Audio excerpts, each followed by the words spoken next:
Hello sir, नमस्कार। विशाल गिर। नमस्कार सर, हमारे साथ हैं आज सेंटर सिटी के फाउंडर।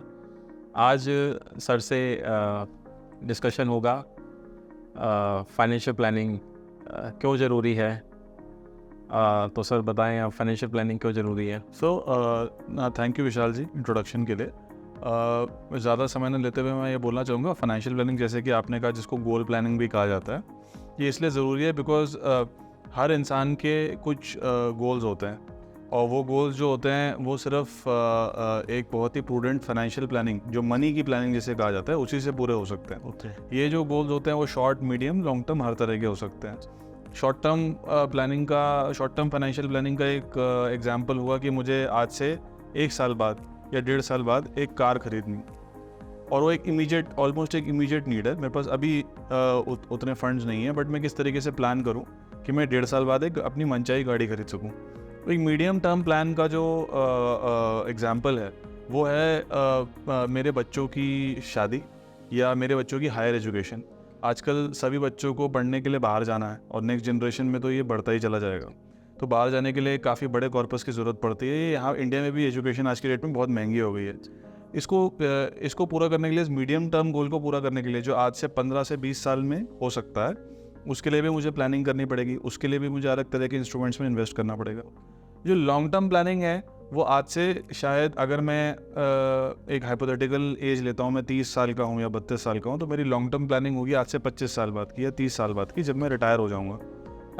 एक अजम्पशन लेके चलते हैं कि कोई 60-65 साल में रिटायर हो जाता है, चाहे बिजनेस हो या प्रोफेशन हो या सैलरी जॉब हो, तो वो मेरी रिटायरमेंट प्लानिंग एक लॉन्ग टर्म प्लानिंग बन जाएगी। उसके लिए भी मुझे एक अलग तरह के इंस्ट्रूमेंट में इन्वेस्ट करना पड़ेगा, या तरह तरह के अलग इंस्ट्रूमेंट में। अगर मेरा शॉर्ट टर्म गोल है आज से 12 से 15 महीने में कोई चीज़ खरीदने का, जिसके लिए मुझे पैसे जोड़ने हैं, तो मैं उसमें बहुत रिस्क नहीं ले सकता, क्योंकि अगर आज से 8-9 महीने में अगर इक्विटी मार्केट वॉलेटाइल हो जाएगी, तो मैं सारा पैसा ये इक्विटी में नहीं डाल सकता। मीडियम टर्म प्लानिंग के लिए मुझे इक्विटी और डेट का मिक्स चाहिए पड़ेगा, और लॉन्ग टर्म प्लानिंग के लिए, जहाँ पे 25 से 30 साल का सवाल है, वहाँ इक्विटी से वो प्लानिंग हो सकती है। तो डिफरेंट चीज़ों के लिए डिफरेंट प्लानिंग करनी पड़ती है। अब ये सारी फाइनेंशियल प्लानिंग करने से पहले उसका जो पहला स्टेप होता है वो ये होता है कि अगर मैं कहूँ कि ये सब चीज़ें तभी पॉसिबल है जब मेरे पास एक इमरजेंसी फंड हो। मुझे शुरुआत ऐसी करनी चाहिए कि मेरे पास एक इमरजेंसी फंड हो, क्योंकि ये सब प्लानिंग तो मैं तब करूँगा ना जब मेरी सांसें चल रही है, मेरे हाथ पैर चल रहे हैं। अगर यही नहीं होए और वो इमरजेंसी आ गई जिससे मैं कोई कमाई नहीं कर पा रहा, एक्टिव इनकम ही नहीं जनरेट कर पा रहा, तो मैं कैसे फाइनेंशियल प्लानिंग करूँगा। तो मेरे पास एक इमरजेंसी कॉर्पस होना चाहिए जो मुझे 6, 8, 9 महीने के लिए मुझे सस्टेन कर पाएगा। अब जैसे एक बहुत बड़ी इमरजेंसी आई थी, हम सभी को पता है, 2 साल पहले, जो करीब 2-2.5 साल चली, और वो एक ऐसी इमरजेंसी थी कि पूरी दुनिया को इफेक्ट करी। इनकम क्लासेस, चाहे इनकम लेवल चाहे किसी का जो भी हो, सबको इफेक्ट करी। चाहे वो लोअर इनकम क्लास है, मिडिल इनकम क्लास है, हायर इनकम क्लास है, सभी को उतना ही इम्पैक्ट किया। हर कंट्री में उतना इम्पैक्ट किया, डेवलप्ड कंट्री हो या अंडर डेवलप कंट्री हो या डेवलपिंग कंट्री, सभी को इम्पैक्ट किया। तो ऐसी इमरजेंसी में क्या किया जाए। अब जैसे कईयों की नौकरी चली गई बिकॉज फाइनेंशियल क्राइसिस हुई, जब कंपनी खुद ही नहीं कमा रही थी तो आगे क्या सैलरी देंगी। बड़ी कंपनीज फिर भी सस्टेन करी, बट उन्होंने सैलरी कट्स किया। तो इस तरह की क्राइसिस में को ध्यान में रखते हुए एक इमरजेंसी कॉर्पस का होना बहुत ज़रूरी है। जब इमरजेंसी कॉर्पस हो जाता है तो इसी बात के आगे मैं बढ़ाना चाहूँगा कि रिस्क कवर एक बहुत लेना ज़रूरी है, चाहे वो हेल्थ का हो या लाइफ का हो। अब जैसे कोविड की बात अगर हम ले, तो बड़ा अनफॉर्चुनेट एपिसोड था ये हमारी लाइफ का, सभी की लाइफ का। और अगर मैं ये सारी फाइनेंशियल प्लानिंग कर रहा हूँ और इस तरीके का ऐसा इवेंट आ जाता है जो हमने कभी सोचा भी नहीं था, तो उस सिचुएशन में क्या होता है कि हम हॉस्पिटल के खर्चे निकालते या अपने प्रियजनों के हॉस्पिटल के खर्चे निकालते हम सारी फाइनेंशियल प्लानिंग को मिट्टी में मिला देंगे। तो अपना रिस्क कवर, जैसे कि हेल्थ कवर और life cover in terms of an emergency, ये भी होना बहुत ज़रूरी है। तो जब तक मेरी इमरजेंसी कॉर्पस और रिस्क कवर, हेल्थ और लाइफ इन प्लेस नहीं है, तब तक हमें आगे सोचने की ज़रूरत भी नहीं है। सब कुछ बाद में आता है, गाड़ी बाद में आती है, एजुकेशन बाद में आता है, शादी बाद में आती है, रिटायरमेंट बाद में आता है। पहले जान की एक तो इमरजेंसी और एक लाइफ का कवर और हेल्थ का कवर, ये सबसे पैरामाउंट है। अब जब ये दोनों चीज़ें आपकी पूरी हो जाती हैं, उसके बाद अब थर्ड उसमें आते हैं short term financial planning, medium term financial planning, long term financial planning. इसमें जैसे मैंने कहा डिफरेंट आपके गोल्स हैं, उसके हिसाब से आपको प्लानिंग करनी है। इसमें एक बहुत ही फिर उसके बाद जो सेकंड जो प्लान आता है कि अच्छा ये प्लानिंग तो करनी है, आपने समझ लिया कि बहुत इंपॉर्टेंट है, तो करें कैसे, कहाँ पैसा डालें, कौन से एवेन्यूज़ हैं। तो तरह तरह के एवेन्यूज़ हैं, जैसे रियल एस्टेट है। अब मैं रियल एस्टेट कहूँगा, बड़ा अचंभा लगेगा लोगों को क्योंकि मैं फाइनेंशियल प्लान और रियल एस्टेट की बात करूँ, बट रियल एस्टेट बहुत इंपॉर्टेंट एसेट क्लास है। एक रहने के लिए मेरे पास प्रॉपर्टी होनी चाहिए, एक सेकेंडरी प्रॉपर्टी मेरी रेंटल के लिए होनी चाहिए अगर मैं एक्टिव इनकम जनरेट कर रहा हूँ, तो एक कमर्शियल होनी चाहिए क्योंकि हायर यील्ड आती है। फाइनेंशियल प्रोडक्ट्स की अगर मैं बात करता हूँ तो लॉन्ग 20 से 25 साल की इन्वेस्टमेंट में मेरा इक्विटी ही होना चाहिए, इक्विटी म्यूचुअल फंड होना चाहिए, ETF होना चाहिए, म्यूचुअल फंड होना चाहिए। ओके। एकदम शॉर्ट टर्म प्लान में मेरा लिक्विड या आर्बिट्राज होना चाहिए, मीडियम टर्म प्लान में मेरा इक्विटी और डेट का मिक्स होना चाहिए, हाइब्रिड भी होना चाहिए। स्टॉक्स भी मेरे को लेने चाहिए, जैसे अगर मैं निफ्टी या सेंसेक्स के टॉप 5 स्टॉक्स लेके भूल जाऊँ, या सेंसेक्स का इंडेक्स फंड लेके भूल जाऊँ, या निफ्टी का इंडेक्स फंड लेके भूल जाऊँ, वो भी बहुत अच्छी स्ट्रैटेजी होती है आज से 20-22 साल की प्लानिंग करने के लिए। एक बहुत ही इंपॉर्टेंट कॉन्सेप्ट इन सबसे जुड़ा हुआ है SLR का। आपने सुना होगा कि स्टैट्यूटरी लिक्विडिटी रेशियो होता है जी। बट मैं उसकी बात नहीं कर रहा हूँ यहाँ पे। Okay. उसका मतलब बिल्कुल अलग है इन फाइनेंशियल प्लानिंग। SLR का मतलब सेफ्टी, लिक्विडिटी, रिटर्न। तो हर चीज़ में इन तीनों का एक महत्व होता है। कोई भी मैं इंस्ट्रूमेंट निकाल लूँ, चाहे मैं शॉर्ट टर्म डेट निकाल लूँ, अल्ट्रा शॉर्ट निकाल लूँ, इक्विटी फंड निकाल लूँ, रियल एस्टेट निकाल लूँ, इन तीनों में सेफ्टी, लिक्विडिटी और रिटर्न, इन तीनों का महत्व होता है। ओके। अब जैसे कई बार आप किसी क्लाइंट के पास जाते हैं, अनरीजनेबल बात भी कोई कर देता है, ह्यूमन टेंडेंसी है, कोई ब्लेम करने की बात नहीं है कि कोई कहता है कि मुझे 20% रिटर्न चाहिए बट 100% सेफ्टी चाहिए और लिक्विड भी होना चाहिए, कभी मैं चाहूँ तो निकाल। ये सब नहीं हो सकता है, सीधी सी बात है, ये सब नहीं हो सकता है। आप तुरंत उनको बोलते हैं सर पॉसिबल ही नहीं है, मैं जा रहा हूँ अपने रास्ते, आप जाइए अपने रास्ते।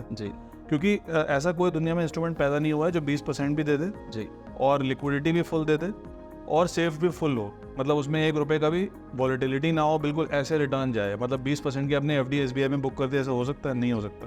तो अब उनको ये सीधा बोलिए सर आपको किसी ने मिसलीड किया है या आपको कोई प्रॉमिस कर रहा है ऐसा कुछ हो सकता है, तो गलत कह रहा है। आपको प्रॉपर बकेटिंग करनी है, एसेट एलोकेशन करनी है, उसको डिसिप्लिन के साथ फॉलो करना है और जो उतार चढ़ाव आते हैं इक्विटी मार्केट के उनको पेशेंटली देखना है, उसमें कोई रिएक्ट नहीं करना है और बढ़ते चले जाना है। थोड़ा सा एसेट एलोकेशन के बारे में बताएं। जी बिल्कुल, इसका नेक्स्ट पॉइंट मेरा एसेट एलोकेशन ही था। एसेट एलोकेशन एक सिंपल प्रोसेस है जहाँ पे अपना कॉर्पस जो है आप डिफरेंट एसेट क्लासेस में इन्वेस्ट करते हैं। एसेट क्लासेस 2 चीज़ों पर डिपेंडेंट होता है, आप किस लाइफ स्टेज में हैं, आपकी एज क्या है और मार्केट में सिनारियो क्या है। वैसे मार्केट सिनारियो से कम ही डिपेंडेंट है और आपके गोल्स क्या हैं और आपकी एज प्रोफाइल क्या है उससे ज़्यादा डिपेंड करता है। जैसे अगर आप 20 से 30 साल की उम्र के बीच में आपने अपना करियर शुरू ही किया है, आपने अपनी पहली लाइफ की प्रोफेशन उठाया है, तो आप एक अक्यूमुलेशन फेज में हैं, आप पैसा जोड़ रहे हैं, एक्टिव इनकम को सेव कर रहे हैं। एक्टिव इनकम है आपकी और उसको आप सेव कर रहे हैं और उसको सेव कर करके आप इन्वेस्ट कर रहे हैं किस एंटिसिपेशन में कि एक दिन आप रिटायर होंगे और वो आपको पैसिव इनकम जनरेट करके देगा। तो एसेट एलोकेशन में जितनी आपकी एज कम है उतना आप रिस्की एसेट के अंदर जा सकते हैं। आप इक्विटी के अंदर जा सकते हैं, डायरेक्ट स्टॉक्स में जा सकते हैं, म्यूचुअल फंड में जा सकते हैं, मिड कैप माइक्रो कैप में भी जा सकते हैं, बिकॉज आपके पास टाइम है। कुछ गलत भी होता है तो उसको सुधार सकते हैं, या अगर उतार चढ़ाव भी होता है तो आप उसको वेट कर सकते हैं क्योंकि आप एक्टिव इनकम भी तो कमा ही रहे हैं। जब आप एक्यूमुलेशन स्टेज से निकल जाते हैं तो एक वेल्थ प्रिजर्वेशन स्टेज में आ जाते हैं। जैसे आप रिटायर हो गए और आपको आपका जो गोल है वो ये बन जाता है कि मैं 60 से 80 साल की उम्र तक एक पेंशन के रूप में या एक फिक्स्ड इनकम के रूप में कुछ कमाता रहूँ। तब आप इक्विटी में डाल देंगे और मार्केट गिर गई तो आपकी सारी पेंशन खत्म हो जाएगी, मतलब आपकी रिटायरमेंट सेविंग्स खत्म हो जाएंगी, तो तब आपको फिक्स्ड इनकम की तरफ ज़्यादा जाना पड़ेगा।